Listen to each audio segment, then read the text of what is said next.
नमस्कार, बहुत बहुत स्वागत है आप सभी का द प्रिंट लाइन्स में। चलिए नजर डालते हैं आज की 5 बड़ी खबरों पर।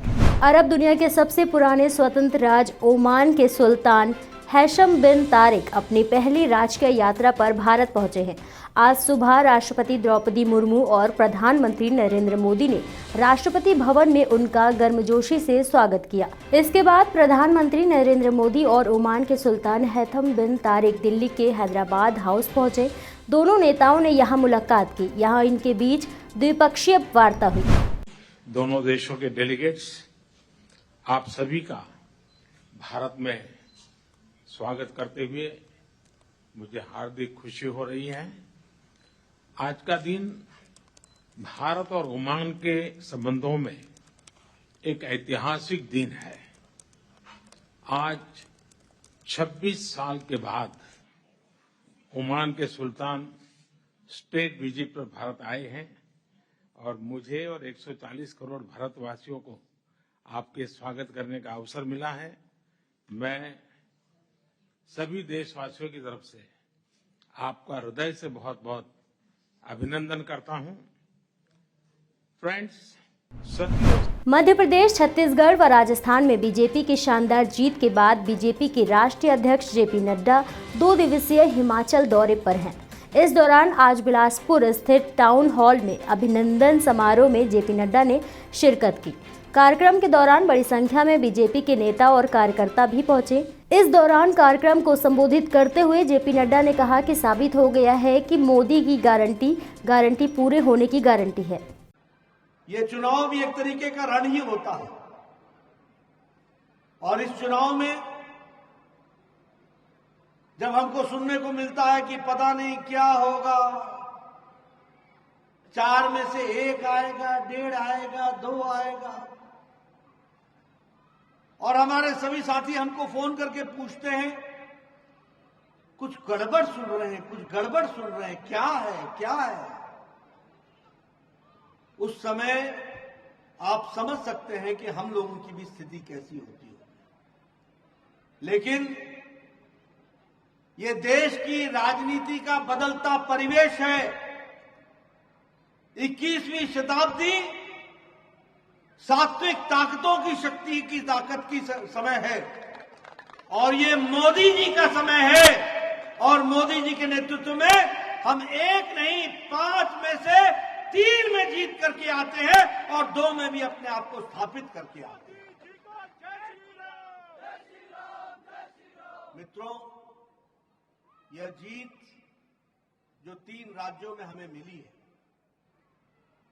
इसने जो हमारे तथाकथित जो राजनीतिक पंडित हैं उनको भी स्तब्ध किया है, क्योंकि वो राजनीति के गणित को पहचान नहीं पाते, वो राजनीति की गहराइयों को जान नहीं पाते, वो समझ नहीं पाते कि ये कैसे हो गया। यहां तो मीडिया ये लिख रहा था छत्तीसगढ़ तो गया, मध्य प्रदेश तो संभला नहीं, राजस्थान में शायद पटकन्नी खा जाए, और जब 3 दिसंबर को नतीजे आते हैं, एक के बाद एक सभी जगह सरकार बनती है, तो उनके राजनीतिक पंडितों के दिमाग चकराते हैं। भोपाल में मध्य प्रदेश के मुख्यमंत्री डॉक्टर मोहन यादव ने विजय दिवस के अवसर पर शहीदों को श्रद्धांजलि दी। सूर्य दिवस हम सब के लिए आज का दिन बहुत विशेष महत्व का है। भारत के आज गौरव का दिवस है, खास करके बांग्लादेश पे जिस प्रकार से पाकिस्तान के ऊपर भारत ने विजय प्राप्त की थी और पाकिस्तान को 2 हिस्सों में बांट करके पूर्वी पाकिस्तान, पश्चिमी पाकिस्तान, और ये एक तरह से हमारे अपने पराक्रम की पराकाष्ठा भी थी कि इस युद्ध में जितनी द्रुत गति से सरकार के निर्णय का पालन करते हुए सेना ने अंजाम तक पहुंचाया कि तीनों क्षेत्रों में, तीनों तरह से, जल सेना, थल सेना, वायु सेना, और 93,000 सैनिकों को बंदी बनाकर चंगेज खां और उनके पूरे प्लान को फेल करने का जो काम किया था। मैं आज के इस अवसर पर उस सारे बलिदानी अमर सैनिकों को भी स्मरण करना चाहूंगा जिनने भारत को ये गौरवशाली क्षण दिया है। और हमको हमारी सेना पे गर्व है। छत्तीसगढ़ के मुख्यमंत्री विष्णुदेव साय का बड़ा बयान सामने आया है, जिसमें उन्होंने विपक्ष पर हमला बोला है। उन्होंने क्या कुछ कहा, सुनिए।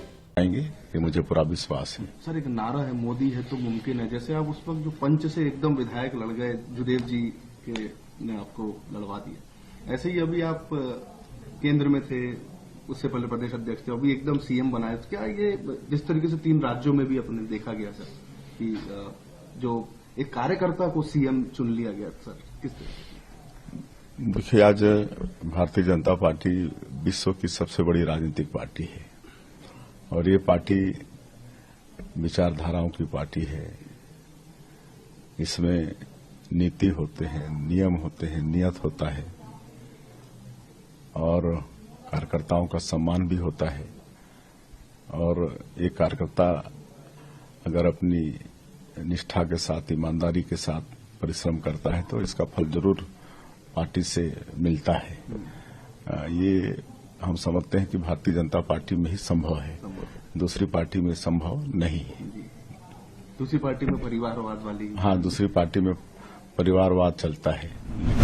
22 जनवरी 2024 को प्रभु श्री राम की नगरी अयोध्या में बन रहे राम मंदिर में प्रधानमंत्री नरेंद्र मोदी द्वारा प्राण प्रतिष्ठा की जाएगी, जिसको लेकर सुरक्षा व्यवस्था के व्यापक इंतजाम किए गए हैं। रामलला की प्राण प्रतिष्ठा से पहले राज्य में हाईटेक सुरक्षा व्यवस्था की जा रही है। चप्पे चप्पे पर कैमरे और ड्रोन के माध्यम से निगरानी रखी जा रही है। अयोध्या में भव्य राम मंदिर बनकर लगभग तैयार हो गया है। राम मंदिर में रामलला विराजने के लिए तैयार है।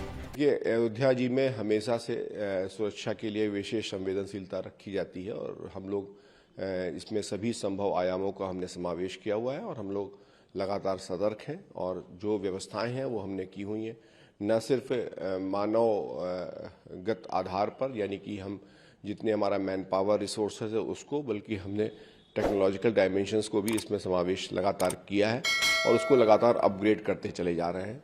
यहाँ के स्थानीय लोगों से, जो संत महात्मा हैं उनसे और अन्य जो भी एक्टर्स हैं उन सबसे संवाद हमारा लगातार है और हम पूरी तरह से आश्वस्त हैं कि एक चुनौतीपूर्ण परिदृश्य होने के बाद भी यहाँ के सभी लोगों के सहयोग से और सभी आवश्यक व्यवस्थाओं को संपन्न करके इसे बहुत अच्छी तरह से संपन्न कराएंगे। यातायात हमेशा के लिए एक बहुत ही सेंसिटिव पोर्शन रहता है, जिसमें उद्देश्य ये रहता है कि लोग आसानी से आ भी सकें और जो श्रद्धालु हैं, जो उत्साही लोग हैं, उन्हें असुविधा ना हो।